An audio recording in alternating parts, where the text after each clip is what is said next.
Episode 9 की शुरुआत नेड के साथ होता है। वहाँ कारागार में बंद नेड से मिलने अगेन वेरिस आया होता है। नेड बोलते हैं, लगता है यहाँ एक तुम ही मेरे चाहने वाले बचे हो। वेरिस बोलता है, नहीं महाराज, राजधानी में आपके और चाहने वाले भी है। आपकी बेटी सहनसा भी है। उसने आपके लिए राजा से आपकी जिंदगी के लिए गुहार लगाई थी। ये सुन नेड को थोड़ा खराब लगता है कि उसकी अपनी बेटी घुटने टेक अपने पिता के जिंदगी के लिए भीख मांग रही है। तब लॉर्ड वेरिस बोलता है, सर्सी को पता है आप जबान के पक्के हैं। अगर आप जोफ्री के सामने घुटने टेक दें, देशद्रोह का जुर्म कबूल कर ले तो सब कुछ ठीक हो सकता है। आपको मारा नहीं जाएगा। उत्तर में वॉल पर अपने भाई बेंजन स्टार्क और बेटे जॉन स्नो के साथ पूरी जिंदगी बिताने के लिए भेज दिया जाएगा। लेकिन अगेन नेड मना कर देते हैं, ये कहते हुए कि जिस लेनिस्टर्स ने मेरे दोस्त रॉबर्ट को मारा, मेरे आदमियों को मारा, मेरे बच्चे ब्रेन को अपाहिज बना दिया, उसके सामने मैं कैसे घुटने टेक सकता हूँ। तब वेरिस बताता है, माय लॉर्ड, आपका बेटा रोब उत्तर से जंग लड़ने निकल चुका है। इस पर नेड रोब को अभी बच्चा बोलते हैं। तब वेरिस बोलता है, महाराज, अक्सर बड़े योद्धा कम उम्र के ही होते हैं। फिर भी यहाँ नेड हार मानने को तैयार नहीं थे। वो कहते हैं, लॉर्ड वेरिस, आपकी जिंदगी नाटक करने वालों के साथ कटी है, इसीलिए आप एक अच्छे अभिनेता है। उसी तरह मेरी जिंदगी सोल्जर्स के बीच कटी है। मैंने सबसे पहले मौत देखी है। ये सुन वेरिस वहां से जाने लगता है, लेकिन जाते जाते वो नेड से बोलता है, कम से कम आप अपनी बेटियों के बारे में तो सोचिए। यहाँ मैं बता दूं कि वेरिस यहाँ कन्विंस करने आया है नेड को कि वो राजद्रोह का अपराध कबूल कर ले, वो भी पूरी जनता और जोफ्री के सामने। अब हम देखते हैं ट्विंस को, जो वेस्ट्रोस की एक नदी ट्राइडेंट पर बना 2 ऊंचे टावर वाला ब्रिज है और इसके लॉर्ड है हरामी वोल्डर फ्रे। लेकिन इनकी इमेज वेस्ट्रोस में सबसे खराब है। रॉबर्ट ने जब मेड किंग के खिलाफ रेबेल किया था तब इन्होंने अपनी सेना नहीं भेजी भी तो तब जब ऑलमोस्ट रॉबर्ट ने मेड किंग को हरा दिया था। यहाँ ट्राइडेंट नदी के किनारे खड़े हैं रोब एंड उसकी 20,000 की फौज, जिन्हें ट्राइडेंट नदी पार करना ही है, जिसके लिए वोल्डर फ्रे से इजाजत लेनी होगी। यहाँ रोब बोलता है, मैं इन सबको लीड करता हूँ, इसीलिए मैं जाकर वोल्डर फ्रे से बात करूंगा, वो जरूर हमें जाने देंगे। लेकिन कैटलिन बोलती है, एक तो उन पर भरोसा नहीं किया जा सकता, हो सकता है वो तुम्हें बंदी बना ले और लेनिस्टर्स को बेच दे, और दूसरा वो रिवर क्रॉस करने के लिए टोल कलेक्ट करते हैं, इसीलिए उनसे मिलने मैं जाऊंगी। जब कैटलिन वोल्डर फ्रे के कैसल में जाती है, वहाँ वोल्डर फ्रे कहता है, तुम क्यों आई? तुम्हारा बेटा रोब इतना घमंडी हो गया है कि उसने तुम्हें भेजा। खैर बताओ यहाँ क्यों आई हो? कैटलिन बोलती है, क्या हम अकेले में बात कर सकते हैं? सबके बाहर जाने के बाद कैटलिन फ्रे को ब्रिज खोलकर रोब एंड उसकी आर्मी को ट्राइडेंट नदी पार करने की बात करती है। तब फ्रे बोलता है, तुम स्टार्क्स, लेनिस्टर्स, एरेन और टली हाउस के बीच जो जंग छिड़ी है उसमें मेरा क्या फायदा होगा? Cut to the scene, Catelyn कमीने वोल्डर फ्रे से डील करके वापस कैंप में आती है। कैटलिन रोब को बताती है, फ्रे ने ब्रिज क्रॉस करने की मंजूरी दे दी है, ऊपर से वो अपने 400 सैनिक भी देगा जो ब्रिज क्रॉस करने में हमारी मदद करेंगे।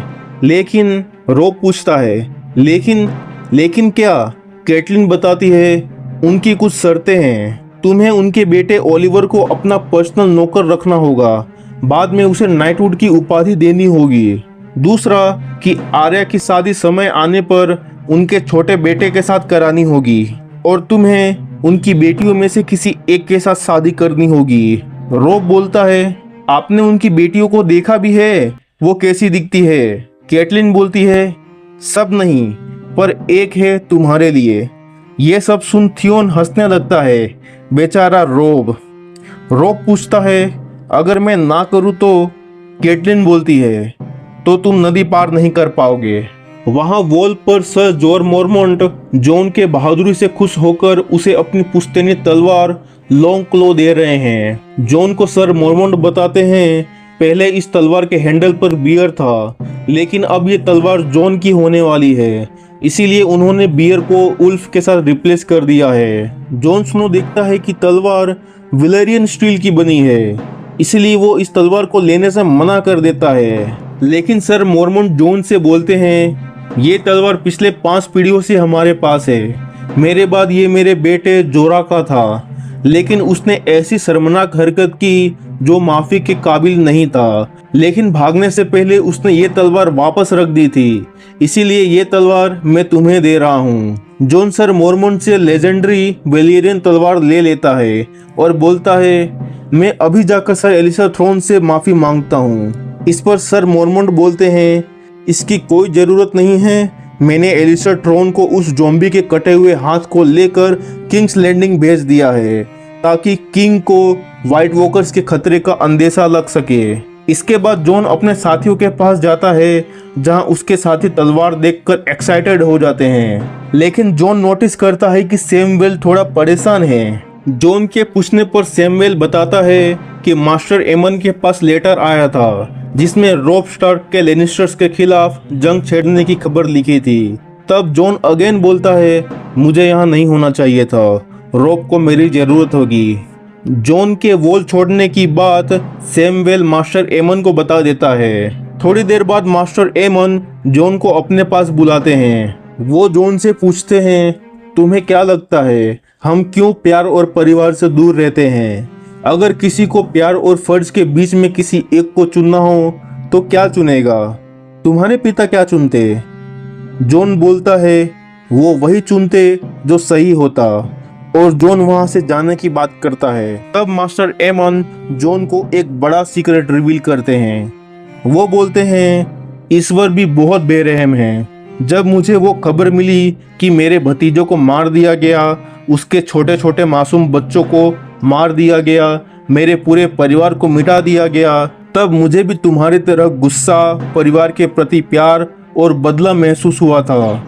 लेकिन तब तक मैं बूढ़ा, कमजोर और अंधा हो चुका था। ये सुन जॉन एमन से पूछता है, आप है कौन? तब मास्टर एमन बताते हैं, मेरे पिता का नाम मेकर टारगेरियन था। उसके बाद मैंने गद्दी त्याग दी और वॉल पर आ गया। तब मेरा भाई एगोन राजा बना। उसके बाद उसका बेटा एरिस द सेकेंड टारगेरियन यानी मैड किंग राजा बना। जॉन ये सुन तुरंत समझ जाता है और बोलता है, तो आप एमन टारगेरियन हैं? तब एमन बोलते हैं, नहीं, अब मैं वॉल और कैसल ब्लैक का रक्षक हूँ। एमन जॉन को ये भी बोलते हैं, मैं तुम्हें जाने से नहीं रोक रहा, बस ये बता रहा हूँ कि तुम जो चुनोगे उसे के साथ तुम्हें पूरी जिंदगी बितानी होगी, मेरी तरह। नेरोसी के उस पार एसोस में खाल ड्रोगो की हालत उस सीने पर लगे चोट के कारण बहुत खराब हो चुकी है। वो अधमरी हालत में घोड़े से नीचे गिर जाता है। इस पर ड्रोगो का अंगरक्षक बोलता है, ड्रोगो अब खाल नहीं हो सकता, वो कमजोर हो चुका है। डेनेरियस इसका विरोध करती है तो वो बोलता है, जो इंसान राइड नहीं कर सकता वो हमारा खाल नहीं हो सकता। लेकिन डेनेरियस जैसे तैसे करके उन सबको मनाकर वहीं कैंप लगवाती है। टेंट में जोरा ड्रोगो का जख्म देखकर डेनेरियस को बोलता है, शाम तक ये मर जाएगा, अभी भी समय है, मैं तुम्हें यहाँ से निकाल सकता हूँ। लेकिन डेनेरियस ड्रोगो को छोड़कर वहाँ से जाने से मना कर देती है। अगेन जोरा बोलता है, ड्रोगो के मरने के बाद ये लोग खाल बनने के लिए आपस में लड़ पड़ेंगे, कत्ले आम मचा देंगे। वो आपके बच्चे को पेट से बाहर खींचकर कुत्तों को खिला देंगे। मैं आपको नजदीकी पोर्ट तक पहुंचा सकता हूं। लेकिन डेनेरियस अभी भी हार नहीं मानती। वो उस जादूगरनी मिर्री माज को बुलाती है और ड्रोगो का इलाज करने को कहती है। यह मिर्री माज बताती है, अब ड्रोगो को कोई नहीं बचा सकता, लेकिन वो ब्लड मैजिक के जरिए उसे बचा सकती है, पर इसके जान के बदले किसी और की जान लेनी पड़ेगी। डेनेरियस बोलती है, तुम मेरी जान ले लो।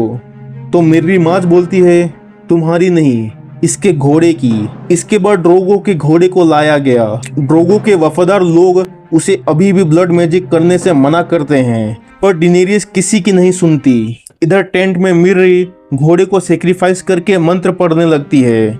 वहीं टेंट के बाहर ड्रोगो का बॉडीगार्ड डेनेरियस को धक्का मारकर गिरा देता है और ड्रोगो एंड मिर्री को मारने के लिए टेंट की ओर बढ़ता है। लेकिन सेल जोरा उसे आसानी से निपटा देते हैं, मगर पेट पर चोट लगने से डेनेरियस का लेबर पेन शुरू हो जाता है जिसे गोद में उठाकर जोरा ड्रोगो के ही कैंप में अंदर ले जाते हैं। सीन शिफ्ट होता है लेनिस्टर्स के कैंप की तरफ, जहां टाइविन अपने भाइयों और कमांडर्स के साथ ब्रेकफास्ट कर रहे थे। तभी वहां बेचारा टिरियन आता है और वो अपने पिता टाइविन से बोलता है कल रात वो जंगली आपस में ही भिड़ गए थे, एक को तो उन्होंने गाजर की तरह काट दिया। बेसिकली टिरियन यहाँ अपने पिता को एक्सक्यूज दे रहा है कि उन जंगलियों को ना लड़ने दिया जाए, नहीं तो उनके साथ इसे भी फ्रंट लाइन पे लड़ना पड़ेगा। इस पर टाइविन बोलते हैं अगर तुम्हारे सैनिकों में डिसिप्लिन नहीं है तो इसमें उनके कमांडर की गलती है, यानी तुम्हारी गलती है। वो यहाँ टिरियन को बताते हैं तुम्हारे जंगली लड़ाके बहुत खूंखार है, इसीलिए कल के जंग में वो तुम्हारे साथ फ्रंट लाइन पे लड़ेंगे। जब टिरियन अपने टेंट में पहुंचता है वो देखता है ब्रोन एक नए प्रोस्टिट्यूट के साथ है, लेकिन ब्रोन टिरियन और उस प्रोस्टिट्यूट को अकेला छोड़ वहां से निकल जाता है। टिरियन उस प्रोस्टिट्यूट से पूछता है तुम्हारा नाम क्या है हसीना? वो बोलती है कौन सा नाम बताऊं? टिरियन बोलता है वही जो तुम्हारी माँ ने रखा था। प्रोस्टिट्यूट बोलती है मेरी माँ मुझे से नाम से बुलाती थी। क्या आप यहाँ खाली हमारी माओ के बारे में बात करने आए हैं माय लॉर्ड? यहाँ टिरियन को से का अंदाज काफी पसंद आता है, शायद वो उसके प्यार में भी गिर जाए। देखते हैं। उसी रात टिरियन, ब्रोन और से मिलकर एक खेल खेलते हैं जिसे आप खुद सीरीज में देखोगे तो बहुत मजा आएगा।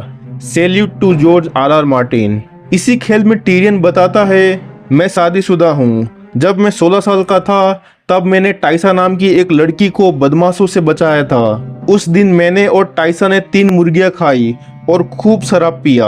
मुझे वो इतनी पसंद आई कि उसी दिन हम नशे में धुत पादरी से मंत्र पढ़वा कर शादी कर लिए, लेकिन उस पादरी ने मेरे पिता टाइविन को सब बता दिया।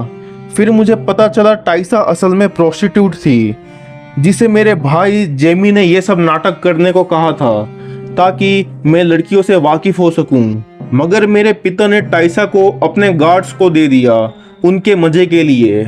तब मैं छोटा था और ना समझ भी। इस पर से बोलती है छोटे तो आप आज भी हो। और इन दोनों की रासलीला शुरू हो जाती है। सुबह होते ही टिरियन को खबर मिलती है कि दुश्मन उनके काफी नजदीक आ चुके हैं। हम पूरी रात सोते रहे और दुश्मन चलते रहे। यहाँ रॉब की बात हो रही है। टिरियन कवच पहनकर तुरंत अपने जंगली लड़ाकों के पास जाकर उन्हें मोटिवेट करता है, मगर जैसे ही वो बोलता है आगे बढ़ो मेरे वीरों, वैसे ही टिरियन उनके हथौड़े से टकराकर वहीं बेहोश होकर गिर जाता है। ऊपर से फनी पार्ट कि वो सारे टिरियन के ऊपर ही चढ़ चढ़ के भाग रहे थे। बेचारा टिरियन। जब टिरियन की आंख खुलती है वो देखता है ब्रोन उसे घसीटते हुए ले जा रहा था। वो ब्रोन से पूछता है क्या हम जंग जीत गए? इस पर ब्रोन बोलता है अगर हम हार गए होते ना तो तुम मुझसे ये सवाल नहीं पूछते। यहाँ टिरियन को टाइविन बताते हैं हमारे खबरी ने गलत जानकारी दी थी, ये 20,000 नहीं 2,000 की फौज थी। टिरियन पूछता है आपने रॉब को तो मार दिया ना? टाइविन बोलते हैं वो इनके साथ नहीं, अपने 18,000 फौज के साथ है। रॉब ने लेनिस्टर्स को उनके ही खबरी द्वारा गलत खबर पहुंचवाई कि वो 20,000 की फौज लेकर आ रहा है, लेकिन रॉब टाइविन से लड़ने के बजाय वहां सिर्फ 2,000 फौज भेजकर खुद 18,000 सैनिक लेकर रिवर रन पर सरप्राइज हमला कर देता है, जहां जेमी ने रिवर रन को सीज कर रखा था। इस सरप्राइज अटैक में रॉब की जीत हुई। वो जेमी को जिंदा पकड़ लेता है। जेमी यहाँ चालाकी दिखाते हुए रॉब से बोलता है बेवजह इस जंग में हमारे लोग मरेंगे, उसकी जगह स्टार्क्स की तरफ से तुम और लेनिस्टर्स की तरफ से मैं लड़कर अभी ही फैसला कर लेते हैं। यानी यहाँ जेमी को पता था कि रॉब अभी बच्चा है, जिंदगी में उसने कभी लड़ाइयाँ नहीं लड़ी है उसकी तरह, इसीलिए वो रॉब को उकसाने की कोशिश करता है। लेकिन रॉब जेमी की चालाकी समझ जाता है। वो बोलता है अगर सब कुछ तुम्हारी तरह हो तो तुम जीतोगे। सही कहा ना किंग स्लेयर। थियोन यहाँ रॉब को बोलता भी है कि इसे अभी यही मार दिया जाए, लेकिन रॉब ऐसा नहीं करता। मगर किंग्स लैंडिंग में लेनिस्टर्स इतने भी अच्छे नहीं थे। किंग्स लैंडिंग में आर्या भूख के मारे मांग कर खाने को मजबूर थी। तभी वो देखती है अचानक सभी लोग एक तरफ भाग रहे हैं। आर्या एक बच्चे से पूछती है ये लोग कहाँ जा रहे हैं? तो बच्चा बोलता है, वो लोग उस गद्दार को सजा देने वाले हैं, हैंड ऑफ द किंग को। वहां पहुंच आर्या देखती है कि उसके पिता नेड स्टार्क राजा जोफ्री और जनता के सामने खड़े हैं। नेड सेंसा एंड आर्या के खातिर देशद्रोह का अपराध कबूल कर लेते हैं और जोफ्री को राजा मान लेते हैं, सिर्फ सेंसा एंड आर्या के लिए। पाइसिल बोलते हैं, देशद्रोह बहुत बड़ा अपराध है, लेकिन ईश्वर ने राजा को क्षमा करने का अधिकार दिया है। यहाँ पाइसिल स्टेट सेट कर रहे हैं कि जोफ्री सर्सी एंड नेड के बीच हुए डील के मुताबिक उसे वॉल पर भेज देगा, मारेगा नहीं। लेकिन कमीना जोफ्री बोलता है, माय लेडी सेंसा चाहती है कि उनके पिता को माफ कर दिया जाए, लेकिन औरतों का दिल बहुत नाजुक होता है, इसीलिए जब तक मैं आपका राजा हूं देशद्रोहियों को बख्शा नहीं जाएगा। ये बोल जोफ्री नेड का सर कलम करने का आदेश दे देता है। सेंसा तो रोने लगती है, गिड़गिड़ाने लगती है। सर्सी भी जोफ्री को ऐसा ना करने को कहती है। ये सुन आर्या भीड़ में से भागते हुए नेड की तरफ बढ़ती है, लेकिन नेड ने पहले ही इशारों में योरेन को आर्या को बचाने के लिए कह दिया था, इसीलिए योरेन आर्या को नेड के पास नहीं आने देता। पर जोफ्री किसी की एक तक नहीं सुनता और हम सब के फेवरेट नेड स्टार्क को मार दिया जाता है। And boom.